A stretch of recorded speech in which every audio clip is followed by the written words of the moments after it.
¿Qué tal, mi gente? Bienvenidos a un nuevo episodio de Sin reserva ni spoiler. Hoy tenemos un invitado increíblemente especial para nosotros, más para mí, Sí, pues tú apenas lo estás conociendo, sí. pero yo lo conozco desde que era un niño. Entonces, era un personaje que nosotros veíamos en el pueblo y era como ese personaje muy popular, muy chévere, muy de pinga. Y para mí es muy chévere, o sea, es de gran emoción tener a alguien de mi tierra aquí tan lejos, o sea, al otro lado del mundo, con ustedes, señores, Ledwin Vega Páez, el popular Puti para nosotros allá en el pueblo. Pues, Bienvenido, bienvenido. Bienvenido, brother. Primer invitado de esta segunda temporada, así que es bastante importante para nosotros tener una persona tan talentosa, porque no lo mencionaste, pero él es actor, director y aparte educador, con sí. una amplia trayectoria internacional, aparte, por supuesto, que también tenemos aquí, porque es autor de un libro increíble. Ya estaremos más adelante hablando un poquito de toda su trayectoria, de todo lo que fue, pues obviamente el libro, que aparte detrás del libro también está su querida esposa, que ya vamos en otro capítulo a hablar también con ella. Pero bueno, hoy nos vamos a centrar en ti y hablar de esa amplia trayectoria internacional, porque tienes muchísimas cosas para contarnos. Sí, bueno, para mí es un orgullo estar acá y sobre todo mencionar el pueblo de La Grita, porque es un pueblo extraordinario que nos permite como reflexionar, como son pueblos andinos de Venezuela, tenemos como mucho espacio para la reflexión, para la búsqueda, y ese pueblo para mí fue algo muy significativo. Por supuesto lo extraño, pero como decimos ahora, saudade, o sea, lo extraño con felicidad. No es una nostalgia, sino es una felicidad haber pasado por el pueblo que ha sacado tantos ilustres como Zapata, o gente que ha transformado la cultura venezolana y por supuesto tiene un impacto internacional. Y por supuesto tener aquí a Carlos que me invitó a su casa, a su espacio, a su hogar y conocer a su pareja que también me parece que están congeniando de una manera extraordinaria. Y eso es una riqueza para mí como ser humano, como para Ledwin, ver a la gente crecer y que podamos hacer estos encuentros. Qué chévere, qué chévere. Nosotros también súper encantadísimos de que estén aquí en nuestra casa, de que nos estén visitando, porque no solamente está él, detrás de las cámaras está su esposa también, Bueno, que es también una excelente persona, ya hablaremos con ella próximamente y se darán cuenta que es una casa llena de arte, una casa llena de muchas cosas Totalmente. increíbles y que hacen y que han logrado en el camino de la vida, ¿no? sí. Qué chévere que estén aquí con nosotros. Me causa curiosidad de saber cómo es ese cambio de ese Ledwin que estaba en Venezuela y llegó a España a tratar de ser ese actor, de ser ese director, pero ya en Europa, o sea, ya de manera mucho más internacional. Sí, yo creo que la vida te va como mostrando dónde te necesita. Porque yo creo que a veces pensamos que esto es una cuestión de supervivencia y no, hay un espacio para nosotros aquí. Y creo que España fue como una gran oportunidad, sobre todo por el idioma. Siempre he dicho, hablando del libro presente acá, que quería publicar en el idioma castellano, o sea, en español. Quería tener un libro de actuación en español y no traducciones, digamos, de los libros norteamericanos, de los libros Mm. europeos. Y España fue como la oportunidad para decir, vamos a dar el salto a una comunidad donde hay una frase de Cruz Diez que me encanta de su biografía que dice, Sí. parece que las coordenadas del arte solamente pasan por Europa, entonces me voy a Europa para eso. Entonces esa coordenada aún sigue siendo el venezolano Carlos Cruz Diez que hizo un cambio dentro del arte moderno. Y eso para mí es gratificante. O sea, España como oportunidad siempre había pensado en Europa y mi esposa, que actualmente, digamos, ya estamos de manera formal casados, se Sí. había venido para España a buscar también una oportunidad. Yo estaba terminando la Universidad de los Andes, la carrera, y me dice, bueno, vamos a probar suerte en España. ¿Y cómo no probar suerte acá? Siempre fue tu primera opción, España.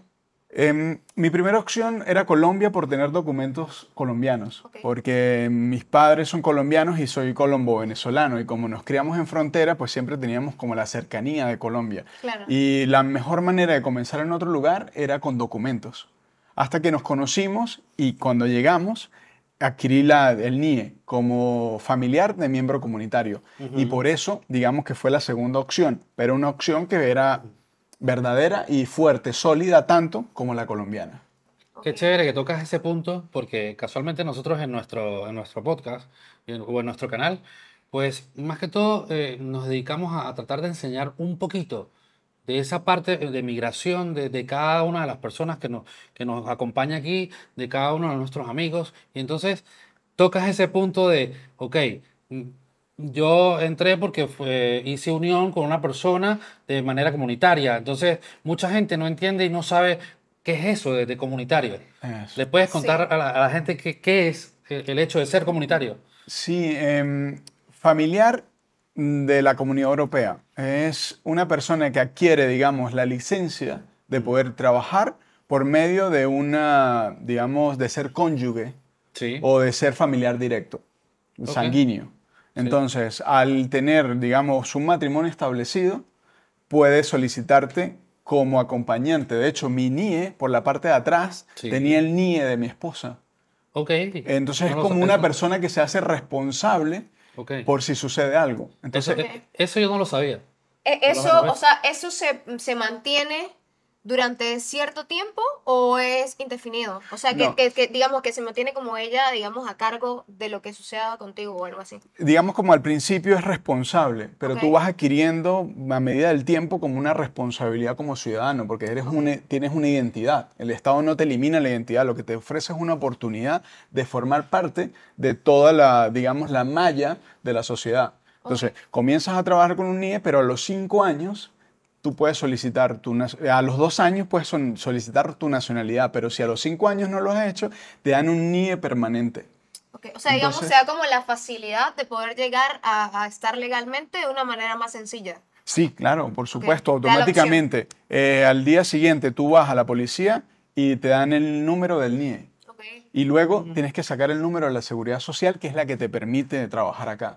Pero te lo asignan y ya digamos que es una manera más directa y rápida y protegida por ser familiar de un miembro comunitario. Súper. Claro, entonces básicamente no pasas por todo este proceso que pasamos la De gran asilo, cantidad. sí, claro. Exacto. La gran Un proceso mayoría. más tedioso. No, de hecho, o sea, me permito contar un paréntesis porque yo me vine a hacer prácticas profesionales aquí en Alicante, en Elche. Ujú. Y hice mis prácticas en una institución que se llama Escuela Virtual de Arte. Ok. Y nosotros ya habíamos conversado para adquirir, digamos, toda la documentación para generar el matrimonio y no dio tiempo y me tocó regresar a Venezuela y después volver. Y ahí sí nos dieron fecha para casarnos y digamos que el proceso más o menos tardó como unos 4 meses, pero porque siempre, digamos, hay una burocracia que hay que cumplir. Pero lo que hace es una solicitud formal. Nosotros deseamos casarnos, nos hicieron un examen donde nos colocaron uno en cada lugar y nos dijeron no pueden hablar y las preguntas eran dobles. O sea, supongo que para verificar de cierto modo que no se están casando Por solo conveniencia. por conveniencia, exacto, Eso. por papeles. Guau, mira, eso tampoco lo sabía. Tampoco lo Pues sabíamos. las preguntas eran súper incómodas porque habían preguntas como por ejemplo ¿de qué lado de la cama duermes tú? ¿De qué lado de la cama duerme ella? Eran dobles para después Claro, como preguntas compararlas. capciosas también. Sí, ¿dónde pasaste tus últimas navidades? ¿Dónde pasó ella sus últimas navidades? Wow. ¿Qué equipo de fútbol le gusta? ¿Qué equipo de fútbol le gusta a ella? ¿Qué colonia utiliza? Entonces eran preguntas muy íntimas como para cotejar luego y ver y valorar si no era. De hecho preguntaron cuánto Y tiempo teníamos. complicado también porque realmente hay muchas cosas que uno, a pesar de que convive con una persona, no llega a saberlas. O Sí. sea, o de repente no llega a acordarse en el momento y si estás Exactamente. nervioso, menos. Sí, de hecho para nosotros fue un chiste porque había una que decía, una cicatriz de ella. Y yo coloqué una y ella colocó otra de ella. Claro, porque tú tienes presente una cicatriz que recuerdas No puedes porque tú tener la una. ves desde una posición. Entonces pongo la cicatriz de aquí, ella creo que puso una cicatriz que tiene por acá. Entonces, claro, decíamos, no contestamos bien, no es posible. Y claro, entras en un nerviosismo, teníamos ya fecha, porque hay que solicitar la fecha para casarse. Y entonces, claro, no nos daban respuesta, me tocó ir al ayuntamiento, preguntar y me dijeron, si no le hemos contestado es porque sí. Y es como, no, tienen que contestar que sí, porque hay otro proceso en trámite, que es una Claro. persona que se va a establecer, buscar dónde vivir, o sea, hay un montón de cosas. Entonces hay que tener paciencia y sobre todo fe en el transcurso de todo este desarrollo. No, y de paso Claro. también, la gente tiene que entender algo, ya que él está contando todas estas cosas súper interesantes, pero él no las sabía. Hay que entender de que en España es muy burocrático, como Sí. dice él, y aparte de eso, son demasiado cuadrados, extremadamente cuadrados. Sí, La cosa es como ya está escrita, y si aquí dice ABC, es ABC. Tú no puedes llegar a preguntar, pero ¿por qué Z? No, Z no, ABC. A Entonces, ver, hay que entender eso. de cierto modo es una ventaja, ¿no? Porque tú tienes como claro cómo son los procesos y sabes que si vas paso a paso así tal cual, pues es posible que todo salga bien. Pero complicado cuando de repente tú dices, ah, lo estoy haciendo tal cual, pero no entiendo por qué no sale. Eso te iba a decir. Por ejemplo, cuando por arraigo, tú tienes que tener 2 años de tener el NIE vigente y luego solicitas el arraigo, la nacionalidad por arraigo. Y en mi caso, pasaron 3 años para que sí, me asignaran la nacionalidad. ¿Y qué pasa? Se me vence el NIE, pero me dan la nacionalidad. Y el policía que me atendió me dijo que tenía que renovar el NIE para poder adquirir la nacionalidad porque pedían el NIE vigente. Entonces, sí, los pasos están escritos, pero a veces se confunden porque se montan fechas. Entonces, sí, Claro. la burocracia, pero la burocracia a veces se estanca. Y me hicieron pagar, hacer todo el trámite y después cuando fui a sacar el DNI, que ya me asignaron la nacionalidad, la policía me dijo, no tenías que haber sacado el NIE porque ya tú tenías la nacionalidad. Entonces ese tipo de cosas te van llenando de ansiedad, vas dudando Sí. y Claro, no vas sabes tocando. realmente qué es lo que tienes que hacer. Entonces está escrito, pero en el fondo a veces depende mucho del funcionario que te toca. Entonces de eso hay que tener muchísimo tacto y muchísimo cuidado. Porque sí, hay que establecer como la normativa, leer, llevar todos los documentos, pero estar atento a que las cosas también pueden estar un poquito en el aire. Bueno, mira, para nosotros es una locura, ¿no? Porque son tantas las cosas que nos pasan aquí en Sí, España. sí, sí. Todo es tan cuadrado, todo es tan increíblemente loco. Pero bueno, yo genero las mismas preguntas que se nos generan a todos cuando vamos a llegar aquí. ¿Qué fue lo primero que le chocó a Ledwin en el momento que llegó a Europa? O sea, ya va. ¿Tu primera migración fue directamente a España o llegaste a Italia y después a España? ¿O cómo fue No, esto? en Italia estuve, pero estuve estudiando, no fue con pensamiento de migración, fue para formación. Primero, Pero fue tu primera entrada. sí, bueno, yo ya había venido a Europa 3 veces. Mm, Estuve en el 2001 en Italia, en el Vaticano. Yo quería ser cura y estudié un poco y digamos que estuve estableciéndome estudiando teología. Y luego, en el 2008, estuve en la Universidad de Granada dictando unos talleres de formación. qué loco. Y luego, en el 2014, me gané una beca en la Universidad Católica de Milán y estudié actuación para cine. Y ahí estuve en un periodo de más o menos 3 meses con 32 países donde estudiamos cine y el desarrollo del cine. Vimos clases como movimiento, que me encanta esa palabra porque no es expresión corporal, porque todo es expresión corporal. Vemos movimiento, entonces estudiamos el movimiento en el ser humano, qué genera el ritmo, qué genera el tempo. Y estudiamos, bueno, ahí conocí el cinema panettone, que no lo conocía, y ahí me explicaron que Estados Unidos se apropió del nombre y ahora le llaman el cine de Navidad, que es la traducción. Entonces, Cinema Panettone tiene que ver con todas las historias navideñas, familiares, que nosotros consumimos en esa época. Y se llama Cinema Sí. Panettone. Qué loco. Entonces, cosas así. No tenía idea que tenía un nombre específico. Y en el 2017 fue que realmente tomé la decisión, ahora sí voy a emigrar, que es otro pensamiento, porque cuando uno va de viaje, uno sabe que va a regresar a su casa, pero cuando uno ya migra, uno no sabe si va a volver. Y uno no sabe si va a ver a sus familiares. Empieza a preguntarte otra cosa, a cuestionarte de otra existencia, pero igual uno, digamos, se lanza porque también quiere ofrecerles luego un espacio. Por ejemplo, mi madre ya vino a visitarme y eso es súper rico. Después de 7 años sin verla, pues abrazarla fue extraordinario para mí. Entonces, Qué brutal. Yo tengo una Brutal. duda y la verdad es que me llama bastante la atención porque pues ya mencionaba al inicio de que tenías una carrera internacional bastante amplia, has tenido la oportunidad de participar en series bastante conocidas sí. y me da la curiosidad surge porque entiendo que debe ser complicado, ¿no? O sea, como venezolano de repente llegar a un país como España en el que ya de por sí hay tanto talento, como buscar ese espacio, ¿no? Esas oportunidades de que también te tomen en cuenta para ese tipo de proyectos. Sí, antes de responderte esto, voy a hablar de qué fue lo que más me incomodó, que fue la pregunta del Es tema verdad. anterior. Entonces, lo que más me incomodó fue reconocer que hablamos casi un dialecto. O sea, hablaban los españoles algo, se dirigían y era como, no te estoy entendiendo. Te pongo un ejemplo. Estaba dando clases y le digo a uno de los niños, por favor, párate y haz el ejercicio. Y el niño se quedó quieto. Yo le digo que te pares y haz el ejercicio. Y se Claro. queda quieto, porque pararse para ellos es quedarse quieto. Ok, Para nosotros pararse es Levantarse. levantarnos, ponernos Claro. de pie y hacer el ejercicio. Entonces el lenguaje fue lo que más me chocó. Claro. O sea, porque la comida, nosotros comemos muchísimas comidas española también en Venezuela, o sea, conocemos los ingredientes, podemos trabajar, pero el lenguaje era impresionante. el O sea, hacerte entender, claro. sí, sí, sí, sobre todo como hilar tu discurso en función de de una nueva sintaxis y de una nueva dramaturgia, o sea, prácticamente un lenguaje nuevo para muchas cosas. Qué loco. Qué locura. Entonces, Entonces, estábamos hablando de, De lo complicado que pudo haber sido para ti, o quizás no, como buscar ese tipo de espacios en proyectos tan importantes como los que has participado.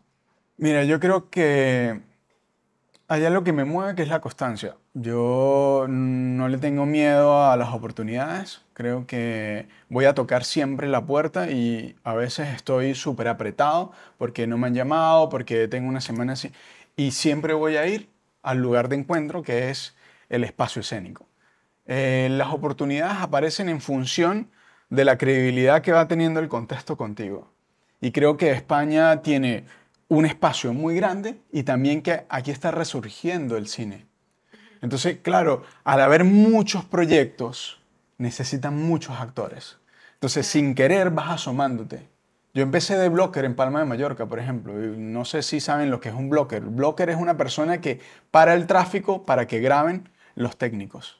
Entonces, me Oh. contrataron, me pusieron una casaca fosforescente, párate ahí y que no pase nadie. Tenemos 2 minutos y medio para grabar la escena y dile a la gente que se espere. Entonces empecé, digamos, Desde abajo, desde literal. abajo. O sea, Sí. literalmente tocando, yéndonos a la montaña a -3 grados, parando tráfico para hacer una toma con un Porsche que viene un dron, o sea, desde cero. Pero así empecé ya con una carrera en Venezuela, pero aquí empecé de cero completamente. Y luego van conociendo tu nombre, se van acostumbrando también a tu acento, porque eso es muy importante. Los argentinos tienen aquí un camino ganadísimo. O sea, como inmigrantes ellos vienen y simplemente colocan un avión y dicen, viene de Argentina. Y ya, y empieza a hacer la película. Pero un venezolano es muy raro. Claro. Es muy raro escuchar un acento venezolano, a menos que sea Boris Izaguirre, que están trabajando, pero él trabaja otro lenguaje. Pero el acento venezolano aún no se ha hecho común, pero sí está ganando espacio, porque somos muchos los inmigrantes que lo estamos haciendo bien. Y eso garantiza que los que vienen atrás también puedan tener Tengan más oportunidades. Claro. que tengan ese espacio entonces en el... Y yo voy a todos los castings, a todos. Colocan príncipe de 2,5 metros, con ojos azules y de color de piel oscura. Yo voy. Porque digo, tienen que verme, tienen que conocerme. No, perdón que te interrumpa, de repente no encaja justo en ese papel, pero te ven y dicen, pues mira, él tiene justo la cara perfecta para este otro papel. Sí. Entonces también pueden surgir como ese tipo de oportunidades, ¿no? Sí, o sea, hay una frase que dicen, las oportunidades no van a llegar a tu puerta, a tu casa, pero yo creo que a veces sí llegan, porque me ha pasado. Pero hay que moverse, hay que estar en el lugar. Yo prefiero estar de blocker a estar en otro espacio. Entonces ahí es donde te empiezan a ver y dicen, este me sirve. Y en Palma de Mallorca, por ejemplo, logré protagonizar 9 capítulos de una serie catalana. Ojo, Mira. no hablaba, lo que hacía era dramatización. ¿Qué significa? Yo hacía las acciones mientras los expertos iban narrando la historia. Él vivía en un apartamento y tal, y yo estaba en el apartamento cocinando, estaba caminando, estaba conduciendo. Eso era lo que hacía, pero lo logré. ¿Y esta serie la podemos conseguir en alguna plataforma o algo? En Amazon Prime Ok. hay un capítulo Ok. que se llama el asesinato de Dagmar Spencer.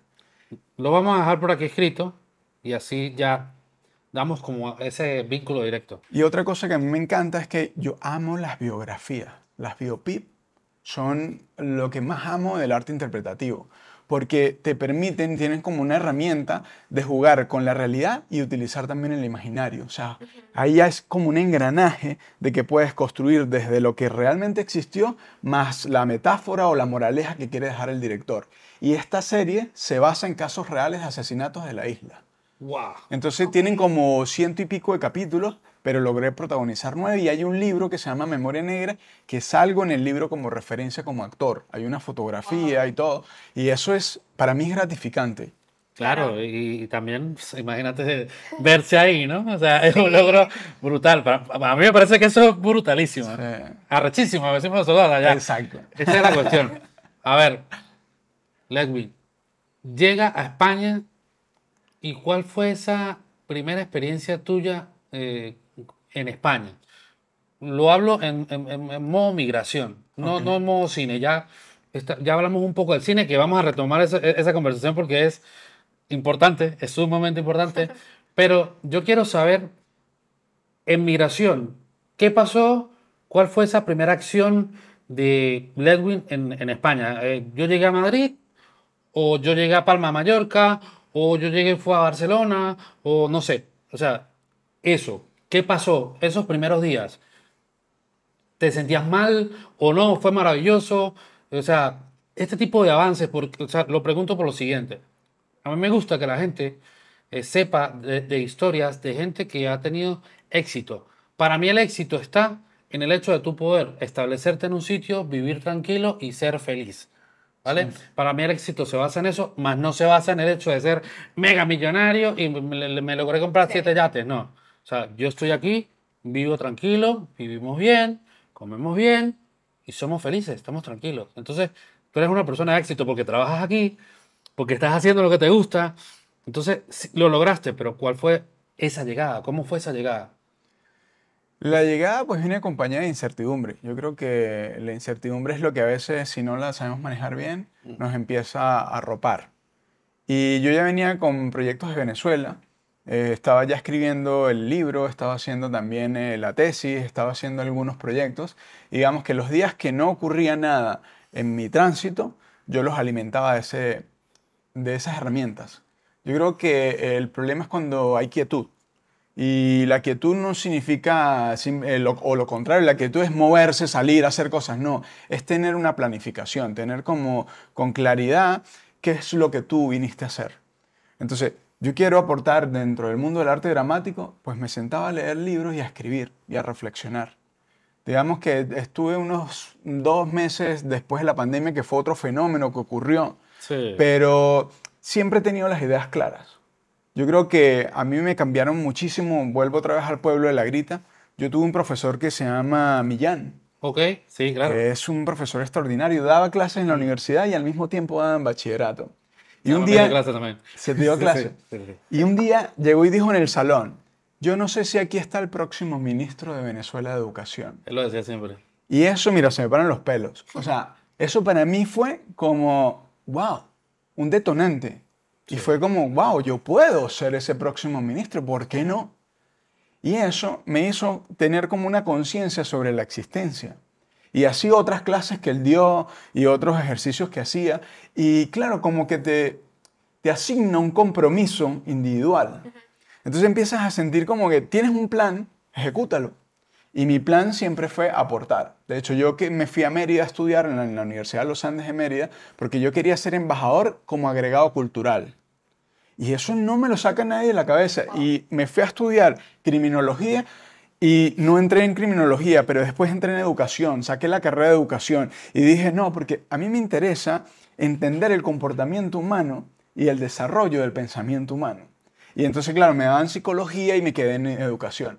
Y llegué aquí y dije, pues vamos a seguir alimentando. Y yo soy el que llora, pero sigue escribiendo. O sea, no estoy diciendo que todo es color de rosa ni que todo es una maravilla, sino que los días donde siento más presión, me siento a dibujar, me siento a redactar, hago Claro. para sentirme útil en mi idea, en el desarrollo de ese proyecto. Y creo que eso es lo que me ha mantenido desde el punto de vista de la felicidad. Y por supuesto tener una buena compañera, porque la vida no se trata de estar solos y de entendernos y de Sí. tener a alguien al lado que cuando uno está un poco cabizbajo, te levante el mentón y te diga, mira para adelante y sigue. Y al revés, uno también lo hace con la persona que está a su lado. Y creo que eso es un plus. A ver, habrá gente que habrá migrado sola y es más difícil, pero digamos que esa ancla ya venía, digamos, establecida y era un mar sereno. Entonces eso me permitió también todo lo que se ha logrado y se ha fraguado aquí. Sí, pero sin embargo se logra, ¿no? Al final se logra. Entonces tú Sí. llegaste, ¿a dónde llegaste tú cuando, Eh, tu llegada, ¿a Sí, dónde lo fue? primero que mencioné fue estuve en Elche, en Elche, que es Alicante, estuve Sí. 3 meses. ¿Ok? Pero luego llegué directo a Palma de Mallorca. Y por supuesto, ya mi esposa estaba establecida, entonces tenía un Ella espacio. estaba allí. Estaba ya en Ok. Palma de Mallorca. Estaba establecida Ya y verás con la eso, historia de tu esposa. eso es una ventaja. Porque claro, yo llego Claro. y ya por lo menos hay un plato donde comer. Hay por lo menos un espacio. Sí, yo siempre he dicho que el tener una persona de repente que, no directamente que te esté esperando, pero que te brinde la oportunidad de tener dónde llegar, ya es un plus muy grande. Sí, claro, y muchas familias lo han hecho. Se viene primero uno, después Sí. dos, después tres y terminan trayéndose la abuela. O sea, esto es la necesidad de inmigración. Y volvemos a lo mismo. Tengo una amiga que se llama Sara, que vive en Francia, que dice, ¿cuándo vamos a entender que el ser humano siempre ha emigrado? Siempre, esto no Sí. es nuevo. Lo que No. pasa es Sí, que a sí. Venezuela es la primera vez que le pasa por ser un país rico donde nadie quería irse. Yo no me quería ir, yo quería formarme, me iba, regresaba y seguía dando clases. Sí, y que también estamos muy acostumbrados a que el venezolano, bueno, hablo del venezolano porque soy venezolana, pero no sé si en otras partes sea igual. Somos como muy familiares también, entonces Sí. es como un poco más complicado para uno como soltar el irse de casa de tus papás o soltar de irte de la ciudad donde tienes a toda tu familia cerca o a tus amigos cerca. Pero por ejemplo, en casos como Estados Unidos es demasiado común que los hijos apenas salen como decir, bachillerato, Se pues estimula. vayan a la universidad y se vayan de la ciudad mínimo. Entonces, es eso, ¿no? Es como que lo acostumbrados que estamos nosotros a que de repente estamos cerca siempre de nuestra familia y el irnos viene como la parte dramática. Claro, pero por eso el país viene con la estructura del bienestar. Entonces, Ajá. nadie se mueve porque hay un bienestar tan lindo que Claro. yo recibo a todos mis hijos en mi casa y no hay ningún problema. Y cocino para todos. Sí. Y había una abundancia que no importa. En mi casa, ahorita en este momento, hay 6 habitaciones vacías y 2 baños. Por ejemplo, en Venezuela. Entonces, claro, había abundancia. En cambio, llegas aquí, vas a alquilar algo y es súper pequeñito. Entonces, claro, la comodidad del entorno cultural y el boom petrolero que tuvo Venezuela, más la inversión social, porque no fue el boom petrolero solamente lo que mantiene el bienestar en Venezuela, lo que mantenía, era también que se invertía. O sea, nosotros hemos tenido, me voy a castigar. Hemos tenido grandes dictadores, por ejemplo, Sí, sí, sí. que crearon universidades, que crearon hospitales, que crearon, digo, tenido, porque el de ahora no funciona, pero el anterior. Entonces, había tanta bonanza que hasta los dictadores creaban espacios para la convivencia. Entonces, claro, el venezolano no emigraba por eso. Sí, estaba como... Y esta es la ola que le tocó y por eso estamos haciendo también esto, porque nos estamos reencontrando, porque es la primera vez que emigramos. En cambio, el colombiano ya había emigrado. Hay un programa colombiano que se llama Un colombiano por el mundo. Y están en todos lados del mundo porque hay una crisis de la guerrilla interna que los obliga Sí. a salir del país. Entre Sí, eso, sí. mis padres salieron de Colombia y se fueron a Venezuela. Entonces, lo menciono por eso, porque tenemos una cultura de migración. Y cuando mi madre llegó a La Grita, por ejemplo, estaba la colonia colombiana. Y mi mamá bailaba, iba a hacer cursos, se establecía con colombianos. En cambio, al venezolano le tocó ahorita y apenas estamos entendiendo que tenemos que unirnos, que tenemos que crear gremios, que tenemos Sí. que juntarnos para mejorar en otro lugar porque llevamos aquí el pedacito de tierra. O sea, seguimos llevando a Sin Venezuela duda, aquí. sin duda. Por cierto, un saludo a la señora Marta, porque es una señora que evidentemente recuerdo desde que era un niño, porque éramos casi que vecinos. O sea, estaba mi casa y dos puertas más abajo de mi casa estaba su salón de belleza. Entonces, esa cuestión. Puti, Ledwin, cuéntanos algo. En Venezuela, tú hiciste algo muy interesante que me llama mucho la atención en todos los cuentos que echamos, en los poquitos que hablamos, de este tema de que usaste la actuación para motivar a estos niños sordos. O sea, échanos un poquito de este cuento porque me parece que es muy, muy interesante. Sí, en Venezuela nació en la Universidad de los Andes la licenciatura en Cultura Sorda, básica integral. ¿Ok? Y la universidad abrió las puertas a sordos. Dijo, vamos a egresar licenciados en Cultura Sorda, básica integral. Y claro, entran en la universidad, pero la universidad no estaba preparada para recibirlos. Entonces, claro, empieza el choque de que no tienen intérpretes.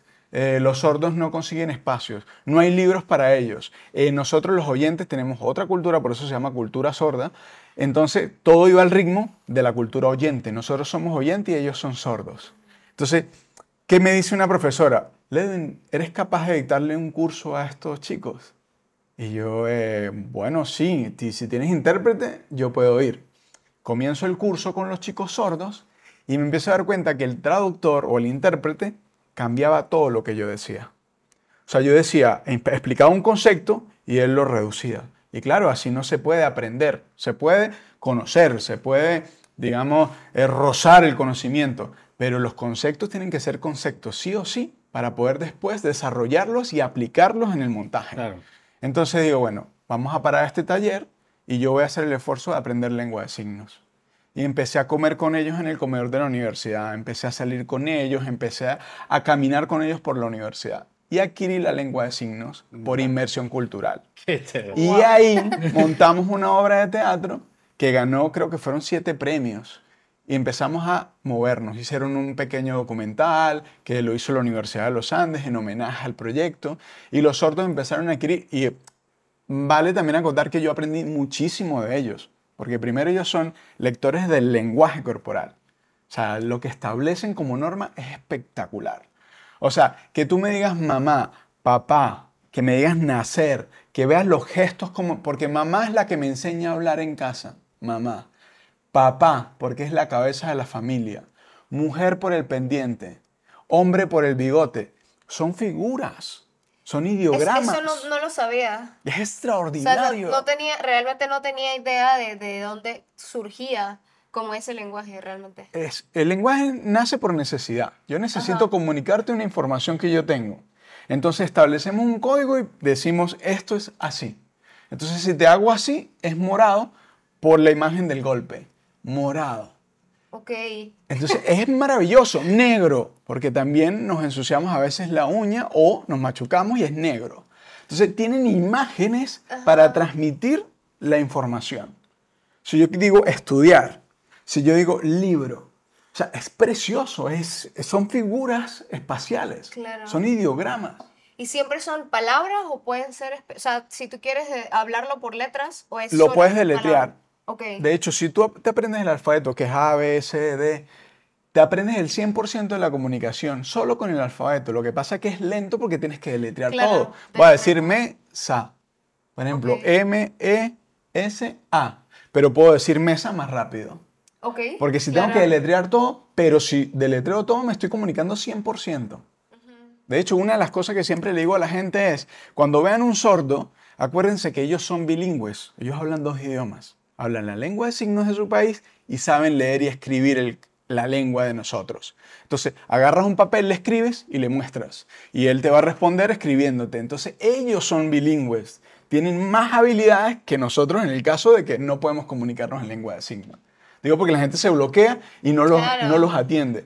Una vez me pasó en un banco en Venezuela que no sé si se acuerdan que en Venezuela para poder activar la tarjeta de crédito había que llamar por teléfono. Era la única manera Creo que nunca llegué a tener de tarjeta poder crédito. activar la tarjeta de crédito. Era la única manera, por llamada. Entonces te preguntaban, ¿has pedido créditos? ¿cuáles son los dígitos? Y claro, los sordos no podían. Claro.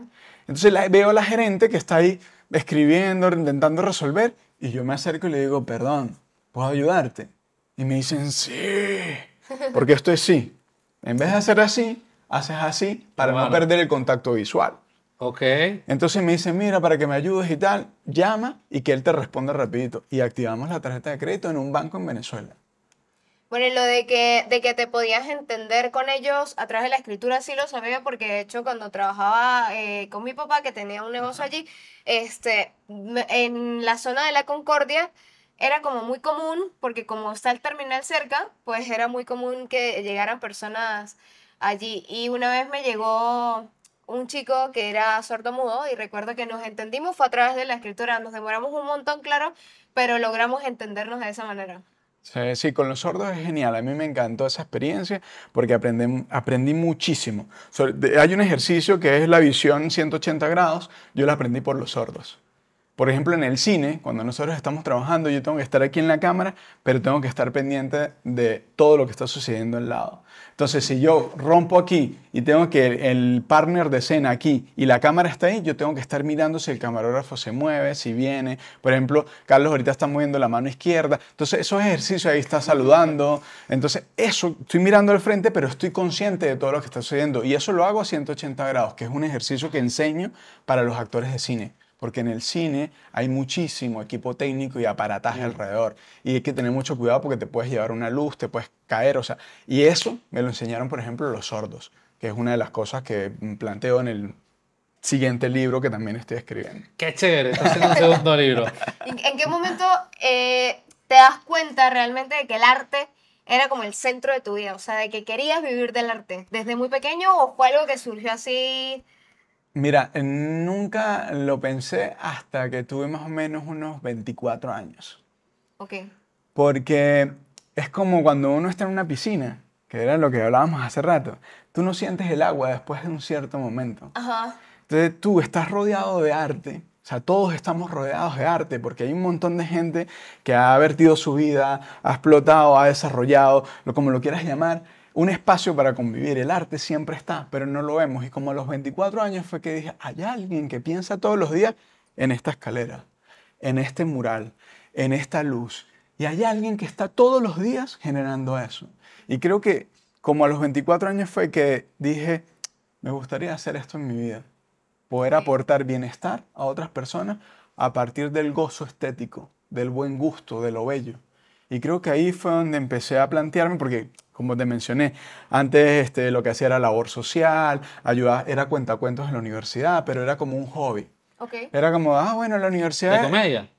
No, hacía cuentos narrativos con moraleja. Ok. La Feria del Libro me invitaba, trabajé en el pabellón infantil, después trabajé para adultos, cuentos también para adultos, en los espacios culturales de la universidad, y esa fue mi beca cultura, y con eso me pude pagar también la universidad, porque recibía una beca de la universidad. Entonces, claro, empiezas a darte cuenta de que para mí todo tiene una estética, y esa estética debería estar en armonía. Entonces, si lo estudias, pues más armonía va a tener. Si no lo estudias, lo puedes hacer, pero es más...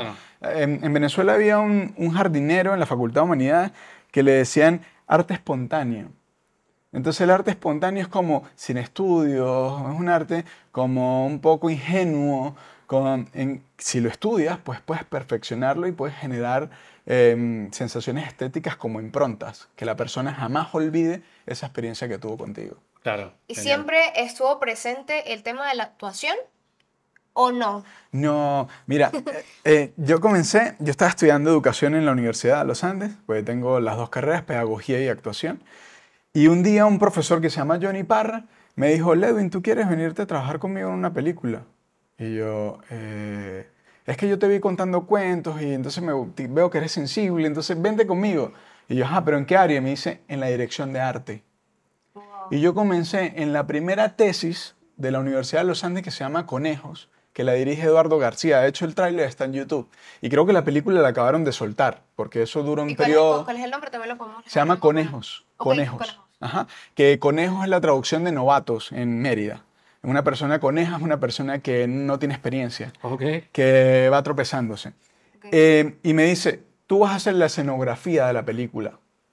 Y yo, pero tú me enseñas cómo va a ser esto. Y me dice, sí, yo te enseño a hacer un desglose de arte, tienes primero que hacer como un inventario de las cosas que necesitamos, léete el guión. Entonces en el guión aparecía, camina por un pasillo y unas sábanas se mueven con el viento. Buscar sábanas, tal, no sé qué. O sea, todos los elementos haces como un desglose.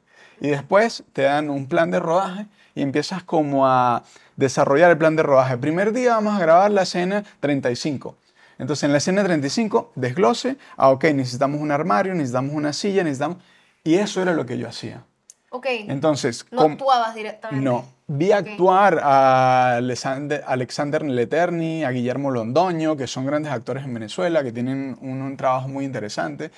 Y veía detrás de cámara y decía, ah, qué interesante lo que hace. Mira, mira cómo se estimula antes de entrar a escena. Mira, todavía no están grabando, pero él está haciendo ejercicio. Y empecé a darme cuenta de que había un mundo bien interesante ahí. Y me dicen para grabar un cortometraje como actor. Yo me voy a grabar el cortometraje en el viaducto de Mérida y me doy cuenta de que no sé nada. Porque una cosa es contar cuentos y otra cosa es interpretar frente a la cámara. Sí. Y logramos sacar el material porque, bueno, hay como es colaborativo, pues todos empezamos y sacamos el material. Pero ese día yo me juré que me iba a leer todos los libros que existían de actuación. Y sí, empecé. sí es clave el leerlos. Fue Porque, motivación. a ver, puede ser que de repente te leas todos los libros, pero si no hay como la semillita de repente y empezar como a practicarlo, no, o sea, yo me puedo leer todos los libros de actuación, pero evidentemente no voy a llegar a tener de repente la carrera que tienes tú como actor. Mira, yo te aseguro que todo lo que aprendes en la vida lo vas a usar. Ok. Tarde o Todo, temprano. todo. Por eso tengo un tío que decía, no aprendas a disparar. O sea, hay que tener claro qué es lo que queremos aprender. Si tú estudias, si tú te concentras, si tú te exiges, en algún momento te lo van a pedir. No sé qué pasa, pero algo confabula, hay como un hado que te guía y de repente dices, esto fue lo que yo leí hace 2 años y yo pensé que no me iba a ser útil. Y Claro, empiezas claro. a engranar todo y empieza la maquinaria a funcionar. Claro, para ir saliendo ya un poquito de Venezuela, ¿no? Ir alejándonos un poco del pasado. Pero yo quiero saber cómo llega Ledwin a ese éxito venezolano de aquellos tiempos llamado Azul y no tan rosa. Mira, eso es genial porque hace más o menos un mes proyectaron la película aquí en El Retiro. ¿Sí? Se Mira. llama Las Vacas, algo así, el centro cultural, la Casa de las Vacas. Ok. Y proyectaron Azul y no tan rosa por la semana o el mes de la LGTB. Entonces, Miguel Ferrari busca el espacio, proyectan, pero estaba en Mérida y recibe una llamada. Y me dice, mire usted, usted se llama Ledwin. Y yo, sí, dígame, ¿con quién hablo? Mire, yo soy Mire Juanipa, que yo lo estoy llamando para un casting. Y yo le digo, sí, pero ¿por qué me hablas así? Y me dice, ¿y tú por qué no hablas gocho? Y yo le digo, porque yo soy actor. Entonces, me llama, viajo a Caracas en autobús, desde Ok. Mérida, 17 horas. Llego a las 5 de la mañana a Caracas y el casting era a las 7:30. Agarré un taxi, me voy, está Miguel Ferrari sentado, un actor famoso venezolano, y está Mireya Juanipa. Y me dice, mira, esta es la escena, la del casting. La escena del casting es la escena donde el personaje principal le pregunta al hijo, ¿cuál te gusta más? ¿Esta o esta? Que es la foto del chico y la foto de la chica. Ajá. Ese era el casting. Y tenías que demostrarle que respiras cuando te das cuenta de que tu hijo no es gay, porque ser gay conlleva una carga cultural grandísima. Ese fue el casting. Miguel Ferrari le encantó, de hecho ahorita me lo volvió a confirmar, me dice, tu casting me encantó, pero ya tenemos al hijo que es blanco y tú eres moreno. Entonces no entras en el casting. Yo me voy decepcionado de nuevo ese mismo día a Mérida, Mérida. en autobús también, 17 horas, porque queda súper lejos. Llego a Mérida, descanso, me voy a la universidad y como a los 15 días me llama Miguel Ferrari. Mira, Ledwin, yo quiero que tú estés en la escena del páramo merideño. Necesito que estés los 3 días con nosotros. Y yo, por supuesto, ¿quién no quiere trabajar en una película nacional? Porque en Venezuela las películas nacionales es un gran esfuerzo. A veces terminamos nosotros a veces colaborando a nivel económico y demás. Y grabamos esa escena. Así entré yo en Azul no tan rosa. Qué loco. Y fue cine nacional y fue una película bastante reconocida en su momento. Es Sí, la totalmente. única película venezolana que tiene un Goya. Si ustedes ponen, si no se acuerdan del nombre, ponen película venezolana con Goya, Azul y no tan rosa. Pues mira, mira. Entonces, vamos a salir ya de ese recuerdo venezolano increíble que tenemos todos. Y Ledwin llega a Europa. ¿Y cómo hace Ledwin para adaptar todo ese conocimiento adquirido en Venezuela y en todos sus estudios, no solo en Venezuela, sino también en sus otros viajes a otros países, para adquirir estos conocimientos, para adaptarlos a lo que actualmente Ledwin hace en España? ¿Cómo adaptas tú todos estos conocimientos a lo que a lo que haces ahora? Porque no sé si es lo mismo o tienes que adaptarlo de alguna manera. Mira, más que adaptarlo, es comprender que el ser humano es un ser humano donde vayamos. O sea, si vas a China, el ser humano que está ahí se emociona, se conmueve, tiene la necesidad de contar algo, de llorar, de reír, de aplaudir. Entonces, lo que tenemos que entender es cómo entramos en la cultura. Y lo primero que tiene que ser es el respeto. Comprender entonces qué es lo que a ellos le mueve para generar. Porque todos sentimos amor, pero ¿cómo sienten ellos amor? Y establecer eso. Y hay otra cosa que es un punto a favor que nosotros tenemos, que a veces no valoramos, que cuando llegas a un lugar también llegas a aportar. Entonces no es simplemente perder tu identidad Sí. e incorporarte dentro del sistema nuevo, sino respetar el sistema nuevo y aportar desde tu identidad. Entonces creo que ahí es donde ha calado un poco el discurso de la interpretación escénica. Porque yo les digo que yo no enseño ni teatro, enseño a interpretar. Entonces, ¿qué es interpretar? Que tú puedas llegar a una emoción de manera consciente. Entonces, respetar cómo ellos se emocionan y cómo vincular, digamos, la herramienta, porque la herramienta es la misma. O sea, un martillo va a funcionar aquí y va a funcionar en China, la herramienta. Pero, ¿qué clase de clavo es el que quieres poner? ¿En madera, en metal o en concreto? Exacto. En hormigón, en este caso. Ahí es donde entra el juego y la inteligencia de la adaptación. Tenía un maestro que llegaba alguien tarde y decía, bueno, aquí vas a demostrar si sirves para el arte, porque en el arte la adaptación es lo primero. Que la adaptación no significa, vuelvo y repito, perder lo que eres, sino entender los elementos y leer esos elementos para que funcionen en tu beneficio. Genial, genial. Yo quiero hablar, aprovechando que lo tenemos también aquí, hablar un poco del libro. Ya había mencionado que tu esposa también está detrás de toda la parte del diseño del libro, pero me llama mucho la atención porque estaba leyendo un poco que está enfocado como en la parte eh, psicofísica y como espiritual de los actores. Me gustaría que nos contaras como un poco también de qué te motivó, qué te inspiró como a unir estos dos aspectos, ¿no? Sí, sí. Lamentablemente tenemos una lectura de una teoría que la llamaron método, o un método que se llama método, en este caso, que hace daño en el actor, Okay. porque utiliza la memoria efectiva. ¿Qué es la memoria efectiva? Los recuerdos personales e individuales del actor. Entonces, por ejemplo, tengo que llorar en una escena y tuve una profesora o una instructora que me dijo, acuérdate cuando tu abuela te abandonó, porque a todos nos abandonó la abuela. Y yo no me crié con mi abuela, Claro. porque yo soy inmigrante colombiano, entonces yo no tuve esa experiencia con mi abuela. Pero todo el mundo, y tu mamá, cuando te pegó, para llorar. Y yo le digo, a mí mi mamá nunca me pegó. Y mi mamá Marta Páez lo puede confirmar. Entonces yo le decía, entonces no puedo ser actor. Y me decía, porque todos hemos pasado por experiencias catastróficas, busca una para que llores. Y yo dije, no, esto no es el arte dramático. Y esa es una de las necesidades por la que se escribe el libro. Porque este libro habla sobre el imaginario del personaje trabajado en co-creación con el actor.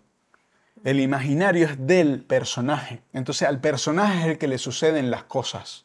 Y el actor acompaña al personaje a vivir con compasión esa relación. Entonces se habla de psicofísico espiritual por eso. porque tiene un aspecto psicológico, un aspecto físico, que es la caracterización, y la espiritualidad, que tiene que ver con el para qué cuento yo esta historia, lo trascendental. Me parece muy interesante porque de hecho lo veía en una serie española que estoy viendo por hobby, la verdad. Pero en la serie había una parte en la que uno de los personajes como que lo invitaban a participar de una película y era un paciente y el paciente en la escena que iba a interpretar le habían quitado el apéndice, o sea, le habían hecho una cirugía. Entonces, literalmente, él creyó que para poder saber cómo hacer su personaje tenía literalmente que hacerse la cirugía. Se hizo la cirugía de verdad y entonces así fue que pudo interpretar el personaje. Pero luego, cuando ya pasó los días de reposo y superó el dolor y todo lo demás, fue como que sintió que ya no podía interpretarlo. Entonces me parece muy interesante porque realmente no necesitas haber vivido una situación específica o tanto de tristeza como de alegría para tener como esa motivación, ¿no? A interpretar ese personaje. Yo, hablando a mí sí me gusta hablar del pasado. Cuando tenía como 13 años, yo escuché por primera vez el embarazo psicológico. Ok. Y yo dije, ¿qué? Pero ¿cómo se para la menstruación? Les crece un poco el vientre y no están embarazadas. Entonces todo eso es inducido por el imaginario. Ajá. Entonces, en el caso del actor, es lo mismo. De hecho, el término que yo utilizo es concebir, porque concibes el personaje como un embarazo.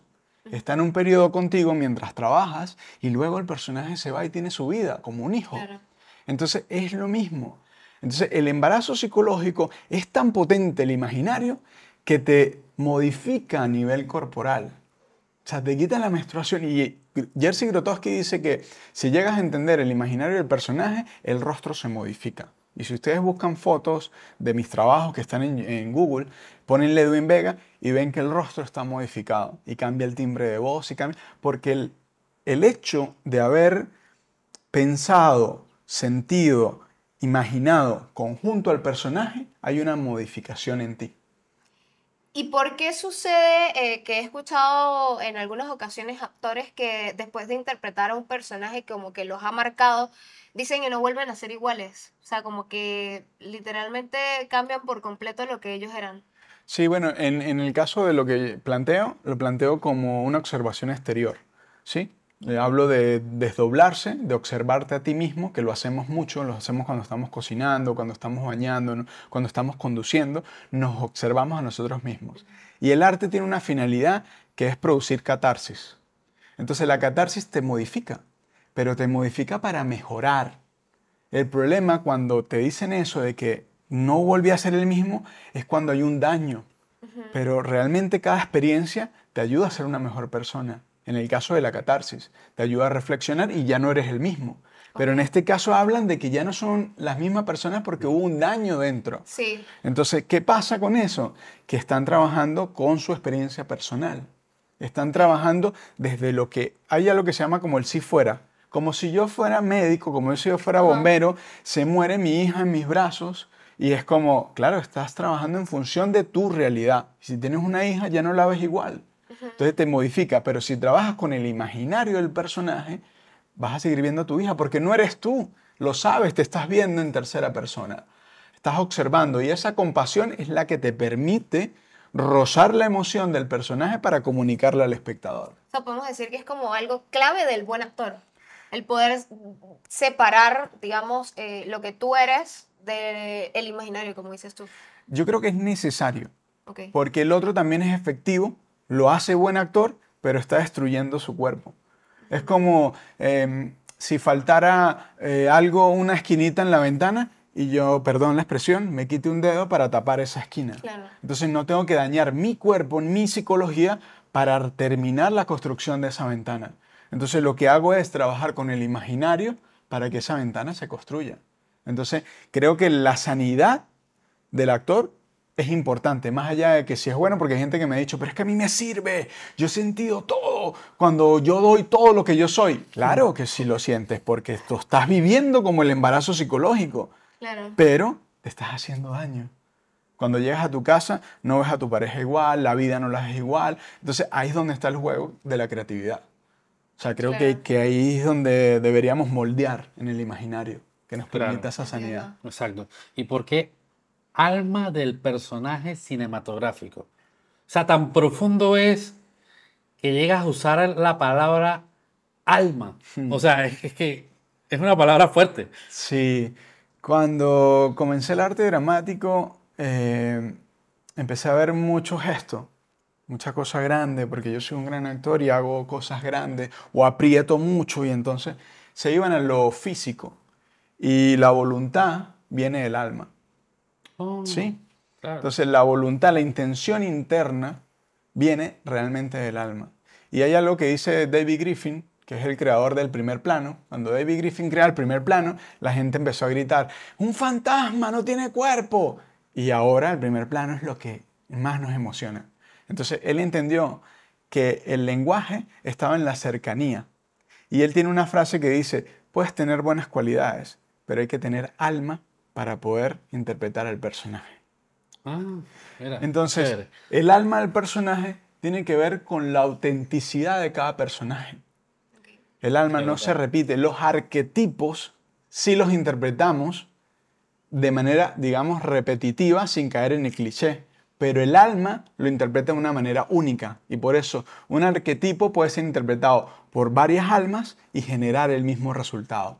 Por eso es el alma del personaje. Porque tú tienes un alma, tú tienes un alma, yo tengo un alma, pero cada uno de nosotros tiene una identidad propia.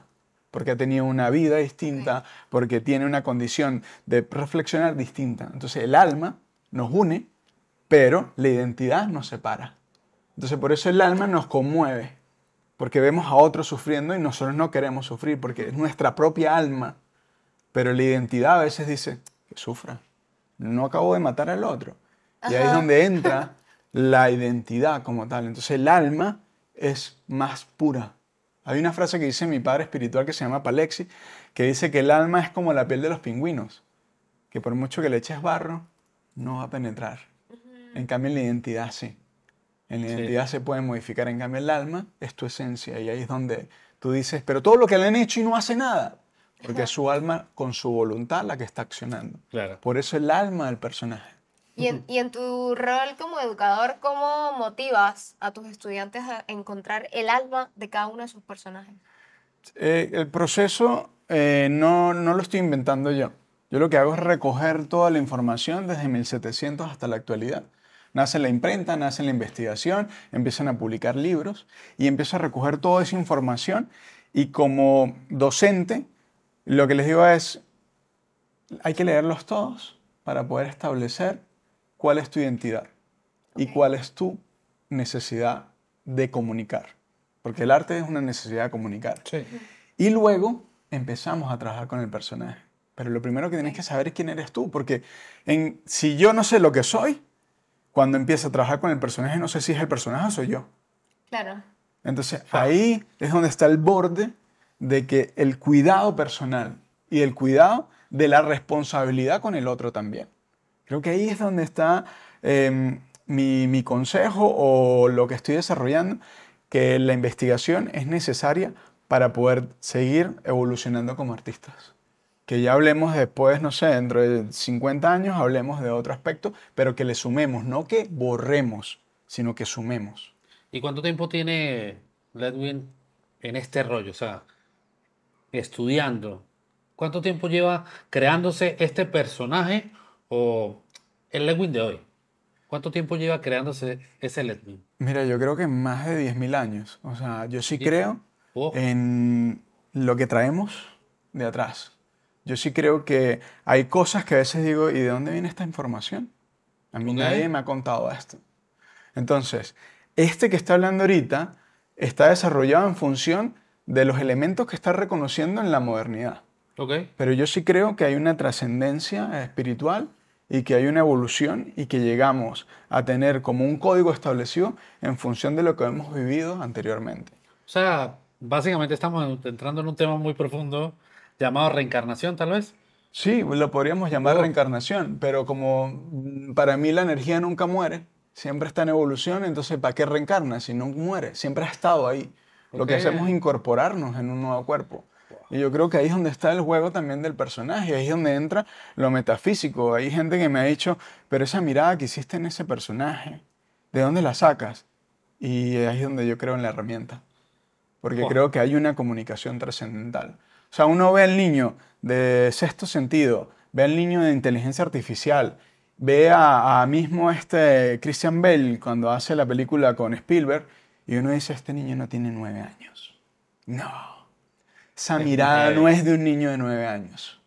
Por mucho Kuleshov, que es un efecto que se relaciona en plano contra plano y sensación, no. Ahí hay una trascendencia. Y esas personas estaban, y yo voy a llegar hasta donde tengo que llegar. Y cada uno va a llegar a donde tiene que llegar. A ellos le tocó esta vida desde niño como actores.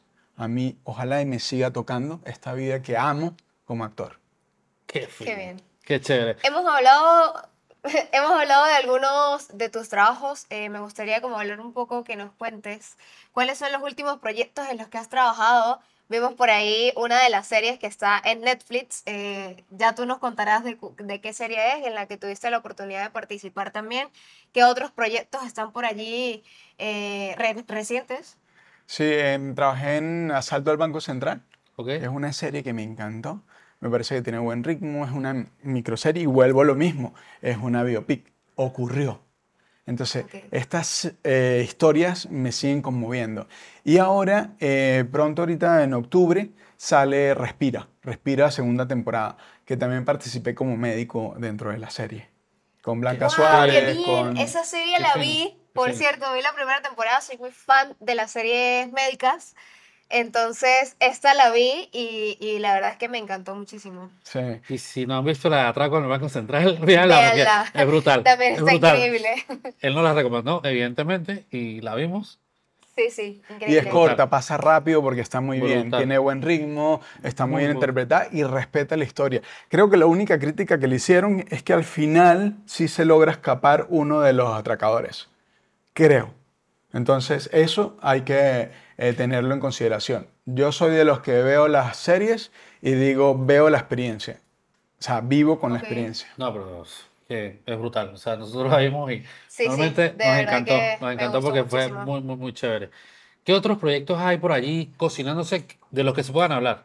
Sí, Porque sí, porque hemos hay unos hablado de que... uno interno, hemos hablado de uno interno que es increíble, que estoy que lo suelto así, ¡guau! No, Pero no pero se no puede. puedo, no se puede. no puedo, pero cuando pase, yo le voy a decir, se lo dije.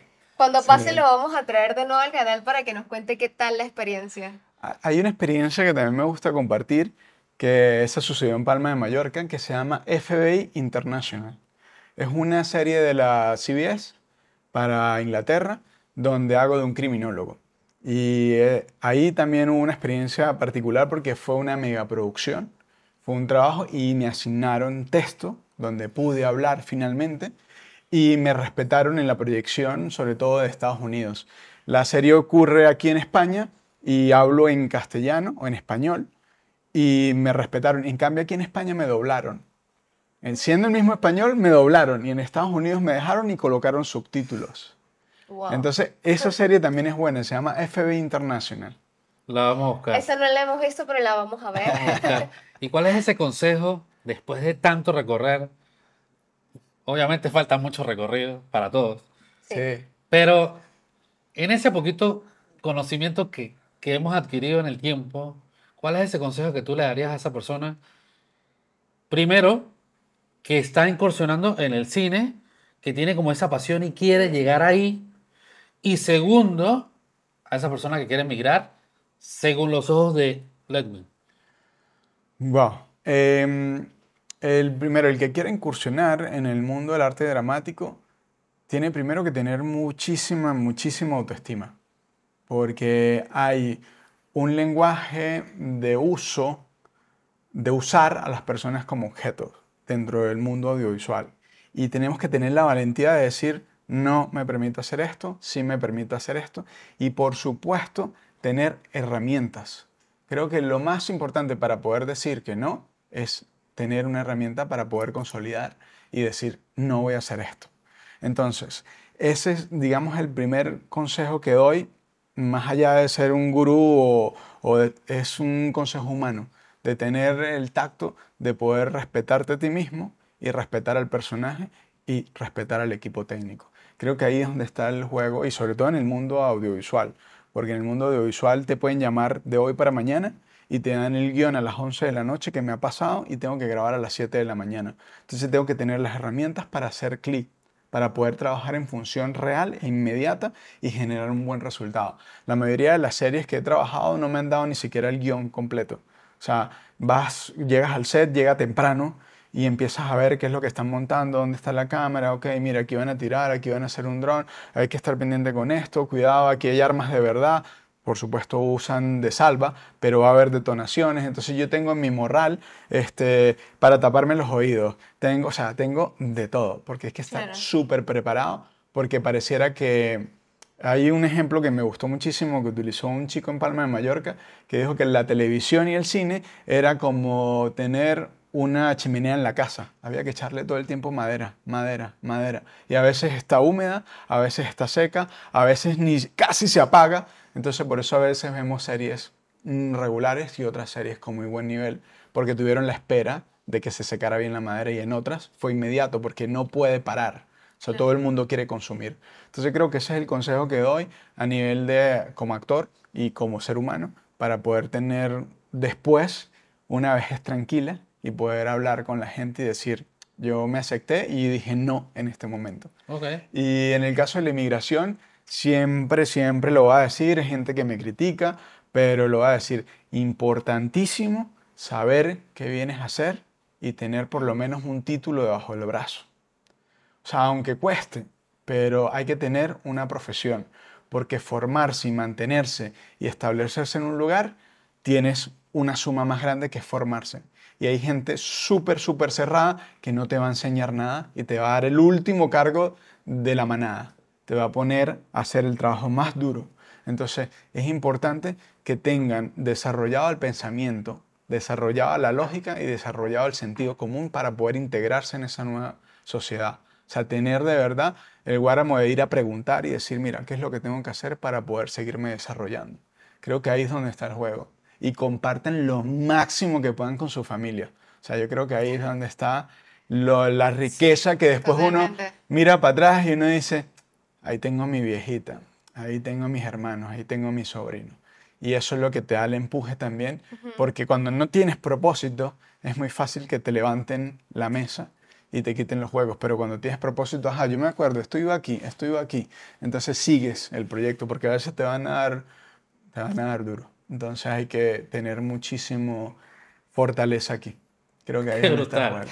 Lewin, gracias por venir a Sin Reserva ni Spoiler, gracias por estar aquí con nosotros, una conversación increíble. Totalmente. De verdad, yo estoy muy contento. Sí, yo también. La verdad es que, a ver, normalmente cuando tenemos un invitado, pues el centro de todo el capítulo es el invitado, pero hoy creo que puedo decir que más que nunca estaba súper fascinada escuchando todo lo que nos contabas, porque de verdad que, se lo decía a Carlos, me parece una persona demasiado interesante, porque, a ver, no siempre puedes decir que conoces a alguien que salga en una serie de Netflix, por ejemplo, pero más allá de eso me parece muy interesante todo lo que has estudiado, todo lo que te has preparado, todo el camino que has recorrido, y de verdad que, como también lo hablábamos fuera del capítulo, me parece muy importante compartir casos de éxito, casos como el tuyo, de repente, de una persona que se ha preparado, que ha llevado todo su proceso de la mejor manera, que ha batallado con tantas cosas, pero que hoy por hoy pues ha logrado cosas muy importantes y muy interesantes, y ese es el tipo de historias que queremos llevar a las demás personas, que queremos que vean que sí se puede, que sí pueden venir a un país como España y lograrlo, que no necesariamente van a pasar por un proceso dramático y triste siempre, sino que es vivirlo, es entender que es un proceso y es entender que tiene que venir, como tú lo decías, con las cosas claras, con digamos, una meta fija y tener siempre presente qué es lo que vienes a hacer aquí, ¿no? Sí, de hecho me gustaría agregar de que me aprobaron la homologación del título universitario aquí en España. Es lento, pero Otro logro también más. es como... Yo lo que hice fue meterlo y olvidarme. O sea, agarré, me traje los documentos, apostillé, lo metí y 2 años y 2 meses después dieron respuesta. A mí ya se me había olvidado. Mi esposa es la que estaba pendiente, se metía y me dice, ven para que veas esto. Y cuando leímos, favorable. Y fue como, estamos hablando de hace 20 días más o menos, 18 días que me lo aprobaron. Y eso significa que están reconociendo los estudios latinoamericanos. Entonces, eso es muy importante. No dejen el título, no crean que aquí no se lo van a validar. Poco a poco o paso a paso vamos Sí. ahí entrando dentro de todo lo que es la malla de España. Porque aquí hay un montón. Caminen por el Retiro. Ahí hay gente venezolana con estatuas. Vayan a también a la Real Academia Española. Está el nombre de Bello. Hay venezolanos aquí que han venido desde hace mucho tiempo a aportar. De hecho, hay un maracucho que perteneció a la Real Academia Española que aportó a la lengua castellana como tal.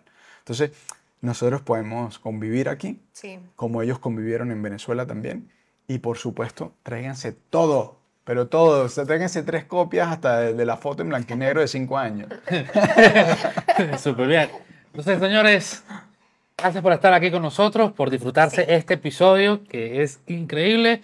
No olvides suscribirte, darle like. Seguirnos en nuestras redes, por supuesto que les vamos a compartir tus redes sociales para que Claro. vean por allí pues todo el trabajo que has realizado, todas las series, películas y demás en las que has participado para que Lo vamos a se las dar en- disfruten, para que las vean y para que apoyen un talento venezolano que está dando muchísimo de qué hablar, no solo en Venezuela, sino también aquí en España. Sí. Saludo también a tu mamá que está por allá. Señora Marta. Un beso. A tus hermanos también. Bendiciones. Armando, Kelvin, Liva, Liva. los recuerdo todos. Sí. Entonces, bueno, nada, gran abrazo para todos. Esto fue Sin Un Reserva ni abrazo. Spoiler, capítulo 8. Capítulo 2 de la segunda temporada también. Capítulo 2 de la segunda temporada. Bueno. Venga. Adiós.